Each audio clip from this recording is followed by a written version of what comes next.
We share the same ocean, we share the same seas around, and we need to have one mind when we are achieving, when we are fighting for climate change. So we need to talk together, collaborate, more collaboration between different island countries, because we are facing the same issues. We contribute less. We are facing a lot of issues, so it's always good to have countries in the Pacific to work together and to have lessons learned from different countries. As part of their commitment to reduce national emissions and adapt to the impacts of climate change, ratified in the Paris Agreement, Vanuatu submitted their first nationally determined contribution, NDC, to the UNFCCC in 2016, with an ambitious target of transitioning close to 100% renewable energy by 2030, which was aligned to Vanuatu's National Energy Roadmap.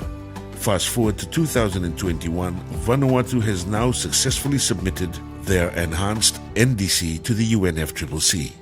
For our first NDC, we usually have the energy sector, basically to do with electrification, to enhance our NDC. Now we also have the updated NDCs that we have currently, and they are from the new sectors. So that is waste, livestock, forestry, land transport, and other potential high impact sectors that we think that it's best we also get them in our NDC. The updated or revised NDC that was recently submitted this year, it also captures the adaptation options as well, and it more or less focuses on basically the two important sectors, basically the water and the agriculture, which is noted being two of the important sectors here in Vanuatu. We deem that water and agriculture is the two most important sectors that drives the livelihood of Vanuatu people at the present time, and we're noting this, the impacts of climate change. Therefore, we want to make sure that these two sectors must be featured inside the NDC. The Regional Pacific NDC Hub has supported the enhancement of Vanuatu's NDC by defining adaptation targets in two priority sectors, agriculture and water. Two adaptation targets were identified for its agriculture sector.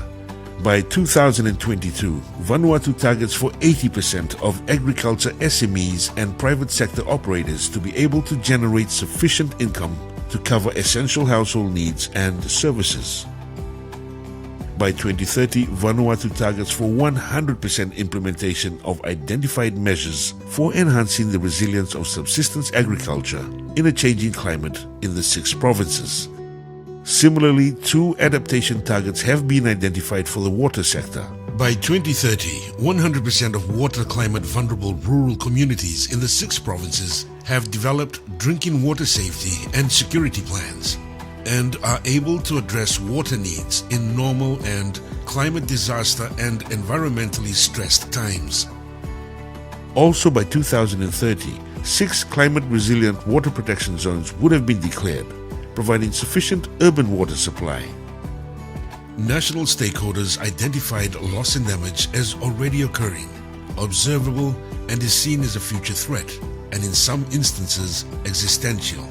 Stakeholders identified all types of loss and damage, which included floods, storms, hurricanes, salinization, and slow onset events. Assistance is required in terms of finance and capacity building in order to be able to address loss and damage. Coming from the least developed countries, NDC Hub has really supported Vanuatu in terms of adaptation targets, and also it has revised our NDC to include other sectors. And we were financially supported by NDC through GIZ and other donor partners. Despite how negligible Vanuatu's contribution is to the greenhouse gas emissions globally, the country is committed to its NDC targets and has successfully worked with a range of stakeholders to communicate its enhanced targets. But Vanuatu also acknowledges the challenges that are in store for them to meet these targets, and calls on developing partners to extend a helping hand to support the country in achieving its targets, to be able to create a more sustainable, self-reliant and resilient community. We understand that the national circumstances of countries like Vanuatu, where you have limited resources and finance is also limited to support those interventions, given that the renewable sources of energy are quite a costly project. So with the support that will be provided for, that is made available through the partners from the region as well as around the globe, it will help system. So our major focus at this point in time is to make sure that we market those interventions to the partners that are supporting the government of Vanuatu and see how they can, with the support provided through technical as well as the financial support, to make sure that Vanuatu meets its targets. We know that it's an ambitious target. It's not so quite easy to, but with what we can, we will make sure that we have to achieve these targets anyway.